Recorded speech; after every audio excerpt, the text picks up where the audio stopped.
brought you by Silver Pumps and Motors. Top quality और consistent performance के लिए सिर्फ सिल्वर पंप्स नाम याद रखना.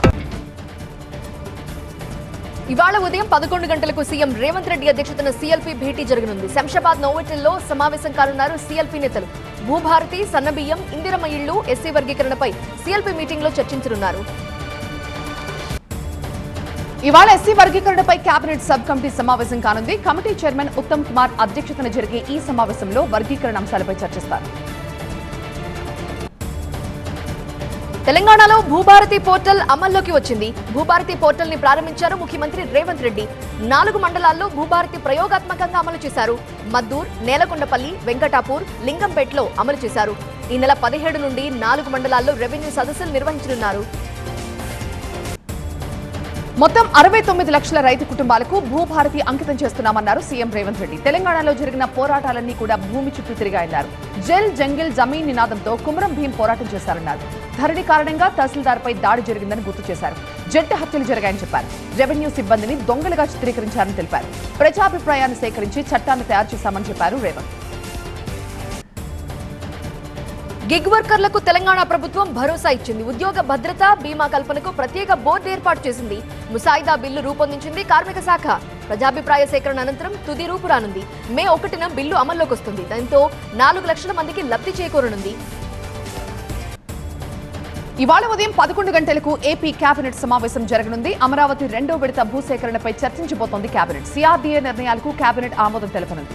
కొత్త అసెంబ్లీ, సచివాలయం, హైకోర్టు నిర్మాణానికి టెండర్లు ఆమోదించనుంది మంత్రివర్గం. 3 ఏళ్లలో అమరావతి నిర్మాణం పూర్తి చేస్తామన్నారు మంత్రి నారాయణ. నిర్మాణ పనుల్లో 3,000 మంది కార్మికులు, 500 మెషిన్లు ఉపయోగిస్తున్నామన్నారు. నెలాఖరున 15,000 మంది కార్మికులు పనుల్లో పాల్గొంటారని అన్నారు. మైలవరంలో స్పోర్ట్స్ సిటీ ఏర్పాటును పరిశీలిస్తున్నామని తెలిపారు. స్పోర్ట్స్ సిటీకి 2,000 ఎకరాల భూమి అవసరమన్నారు నారాయణ. ఎన్టీఆర్ జిల్లా గొల్లపూడి మార్కెట్ యార్డ్లో ఎమ్మెల్యే వసంత కృష్ణ ప్రసాద్ తో కలిసి వరి పంటల్ని పరిశీలించారు పౌర సరఫరాల శాఖ మంత్రి నాదెండ్ల మనోహర్. ధాన్యం గ్రావిటీని పరిశీలించి అధికారుల నుంచి వివరాలు అడిగి తెలుసుకున్నారు మంత్రి. కంచగచ్చబౌలి భూములపై రేపు సుప్రీంకోర్టులో విచారణ జరగనుంది. సుప్రీంకోర్టులో కౌంటర్ దాఖలు చేసింది తెలంగాణ ప్రభుత్వం. కంచగచ్చబౌలి భూములు అడవి భూములు కావని ప్రభుత్వం చెబుతోంది. శ్రీ సత్యసాయి జిల్లా కొత్త చెరువు మండలంలో పర్యటించారు ఎమ్మెల్యే పల్లె సింధురారెడ్డి. పోతలకుంట గ్రామ సమీపంలో జలవనరుల శాఖ ఆధ్వర్యంలో ఏర్పాటు చేసిన హంద్రీనివా కాలువ లైనింగ్ పనులకు భూమి పూజ చేసి ప్రారంభించారు ఎమ్మెల్యే. గత 5 ఏళ్ల పాలనలో ప్రాజెక్టులను పూర్తిగా నిర్వీర్యం చేశారన్నారు. కూటమి ప్రభుత్వం అధికారంలోకి రాగానే ఇరిగేషన్ ప్రాజెక్టులకు పెద్దపీట వేసి రైతు సంక్షేమం కోసం కృషి చేస్తున్నారని సింధురా తెలిపారు.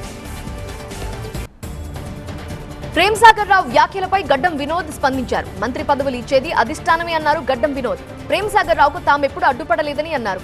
ఏదైనా ఫిర్యాదుంటే అధిష్టానానికి చెప్పొచ్చు అన్నారు. ఇందిరాగాంధీని కాపాడింది కాక అని గుర్తుంచుకోవాలన్నారు.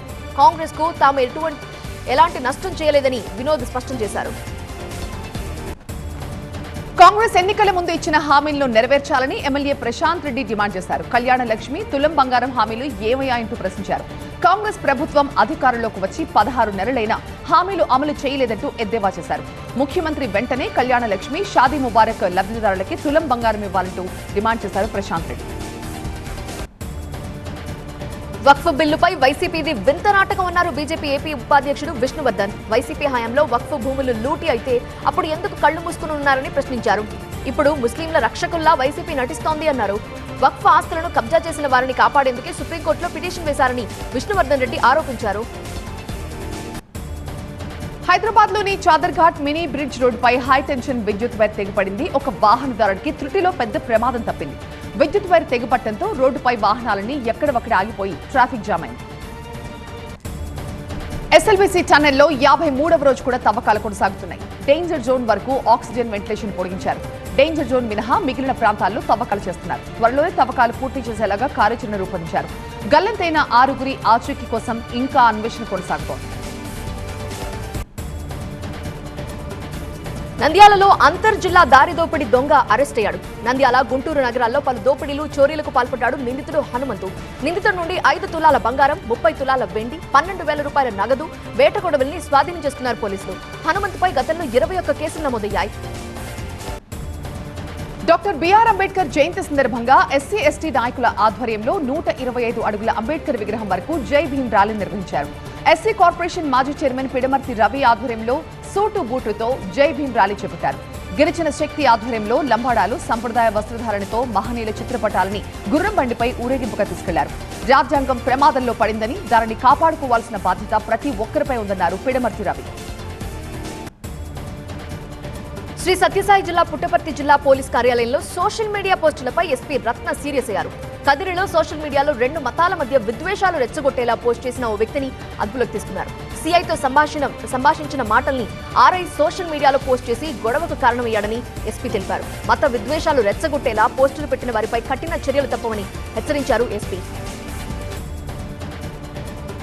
తమ సంఘాల విషయాల్లో నాయకులు జోక్యం చేసుకుని ఇబ్బంది పెడుతున్నారని కృష్ణా జిల్లా ముస్తాబాద్ గ్రామానికి చెందిన డ్వాక్రా సంఘాల బుక్ కీపర్లు సభ్యులు వాపోయారు. గన్నవరం ఎమ్మెల్యే యార్లగడ్డ వెంకట్రావు తమకు న్యాయం చేయాలని కోరారు. ఏపీఎం అధికారి సాంబశివరావు కొందరు పార్టీ నాయకులతో కుమ్మక్కై సభ్యుల అనుమతి లేకుండా బుక్ కీపర్లను తొలగించారని, నచ్చిన వారిని నియమించారని ఆవేదన వ్యక్తం చేశారు. తమకు న్యాయం చేయాలని కోరారు.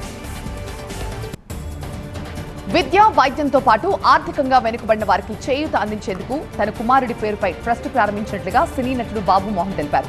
పవన్ బాబు మోహన్ చారిటబుల్ ట్రస్ట్ ని హైదరాబాద్ బషీర్బాగ్ ప్రెస్ క్లబ్ లో ఆయన ప్రారంభించారు. తన కుమారుడు 2003లో రోడ్ యాక్సిడెంట్ లో మరణించాడని, ఆ సమయంలో ట్రస్ట్ పెట్టాలని అనుకున్నట్లుగా చెప్పారు. అప్పుడు రాజకీయాల్లో ఉండడం వల్ల సాధ్యం కాలేదన్నారు. ఇప్పుడు తాను రాజకీయాలకు దూరంగా ఉన్నారని, పూర్తి స్థాయిలో ట్రస్ట్ కోసం పనిచేస్తానని తెలిపారు. భద్రాద్రి కొత్తగూడెం జిల్లా అశ్వరావుపేటకు చెందిన యువతి చదువు బాధ్యతల్ని తాను తీసుకుంటున్నట్లుగా బాబు మోహన్ తెలిపారు. కాకినాడ తీరంలో ఇవాటి నుండి సముద్రంలో వేట నిషేధం అమలు చేస్తున్నారు. సముద్రంలో మత్స్య సంపద వృద్ధి కోసం చర్యలు చేపట్టారు అధికారులు. 419 సంప్రదాయ బోట్లకు నిషేధం నుండి మినహాయింపు లభించింది. కోస్టల్ సెక్యూరిటీ పోలీసులతో బందోబస్తు ఏర్పాటు చేశారు. రంగారెడ్డి జిల్లా హైదర్గూడలో ప్రణవ భక్త సమాజం ఆధ్వర్యంలో అయ్యప్ప స్వామి మహా పడిపూజ నిర్వహించారు. దాదాపు 500 మంది భక్తులు పాల్గొన్నారు. అయ్యప్ప నామస్మరణతో మారుమ్రోగింది ఆ ప్రాంతం. ఈ కార్యక్రమంలో చేవెళ్ల బీజేపీ కన్వీనర్ మల్లారెడ్డి, రంగారెడ్డి జిల్లా రూరల్ బీజేపీ అధ్యక్షుడు రాజ్ భూపాల్ గౌడ్ పాల్గొన్నారు. ప్రకాశం జిల్లా మార్కాపురంలోని శ్రీ లక్ష్మీ చెన్నకేశవ స్వామి దేవస్థానంలో బ్రహ్మోత్సవాలు ఘనంగా జరుగుతున్నాయి. ఉత్సవాల్లో భాగంగా 4వ రోజు సింహవాహనంపై శ్రీ నృసింహ అలంకారంలో స్వామివారు విహరించారు. భక్తులకి దర్శనమిచ్చారు. సింహ వాహనంపై ఊరేగుతున్న స్వామివారిని దర్శించడానికి భక్తులు పెద్ద ఎత్తున తరలివచ్చారు.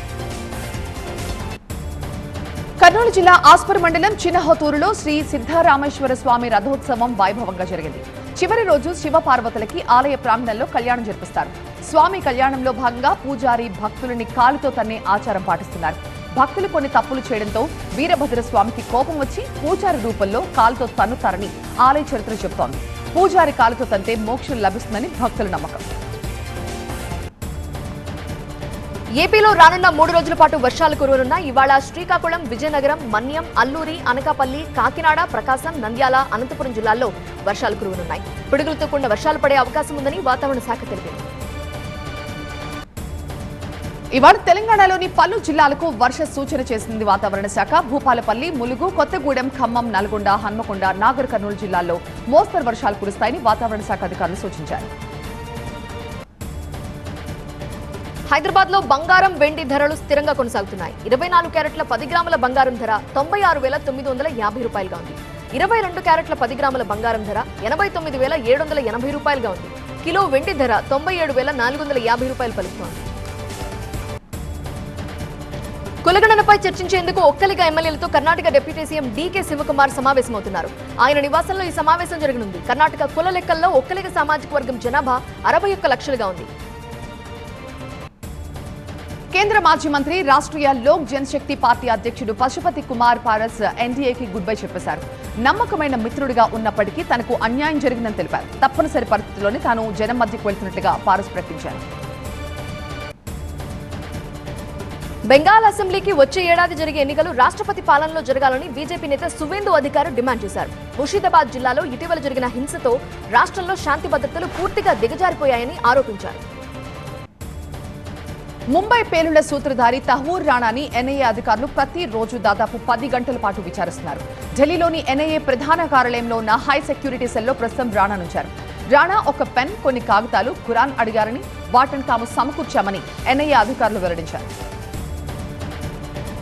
హిట్ 3 ప్రమోషన్ స్పీడ్ పెంచారు న్యాచురల్ స్టార్. వైజాగ్ లో ట్రైలర్ లాంచ్ ఈవెంట్ లో పాల్గొన్న నాని ఆ తర్వాత హైదరాబాద్ లో మీడియాతో మాట్లాడారు. శైలేష్ కొలను దర్శకత్వంలో తెరకెక్కుతున్న ఈ సినిమా మే 1న ప్రేక్షకుల ముందుకొస్తోంది. శ్రీనిధి శెట్టి హీరోయిన్. ఓదెలా 2 కథ ఆలోచన ఎలా వచ్చిందో రివీల్ చేశారు దర్శకుడు సంపత్ నంది. తన నాయనమ్మ శివశక్తి అని, ఆమెను దగ్గర నుంచి చూసిన అనుభవంతోనే ఈ కథను సిద్ధం చేశామన్నారు. ఈ సినిమా కోసం తమన్నా ఎంతో కష్టపడ్డారని చెప్పిన సంపత్, సినిమా అంతా ఆమె మేకప్ లేకుండానే నటించారని చెప్పారు. ఇండస్ట్రీలో హీరోయిన్ల మీద చిన్న చూపు ఉంటుంది అన్నారు సీనియర్ నటి సమంత. ముఖ్యంగా పారితోషికం విషయంలో చాలా వ్యత్యాసం కనిపిస్తుంది అన్నారు. హీరో సెంట్రిక్ సినిమాల్లోనే కాదు, హీరో హీరోయిన్లకు సమాన పాత్ర ఉన్న సినిమాల విషయంలో కూడా ఈ వ్యత్యాసం ఉంటుందని, అదెందుకో తనకి ఇప్పటికీ అర్థం కాదు అన్నారు శామ్. ఐపీఎల్లో చెన్నై సూపర్ కింగ్స్ వరుస ఓటములకి ఫుల్ స్టాప్ పడింది. ప్లే ఆఫ్ రేస్ లో నిలవాలంటే తప్పక గెలవాల్సిన మ్యాచ్ లో సత్తా చాటింది. ఉత్కంఠగా సాగిన మ్యాచ్ లో చెన్నై 5 వికెట్ల తేడాతో లక్నో సూపర్ జెయింట్స్ పై విజయ బేరి మోగించింది. లక్నో నిర్దేశించిన 167 పరుగుల లక్ష్యాన్ని చెన్నై 5 వికెట్లు కోల్పోయి 19.3 ఓవర్స్లోని 168 పరుగులు చేసింది. శివం దుబే, ధోని జట్టు విజయంలో కీలక పాత్ర పోషించారు. ఐపీఎల్లో 201 సార్లు ప్రత్యర్థుల్ని అవుట్ చేసి చెన్నై వికెట్ కీపర్ ధోని అగ్రస్థానంలో ఉన్నాడు. కార్తిక్, డివిలియర్స్, ఉతప్ప ఆ తర్వాతి స్థానాల్లో ఉన్నారు.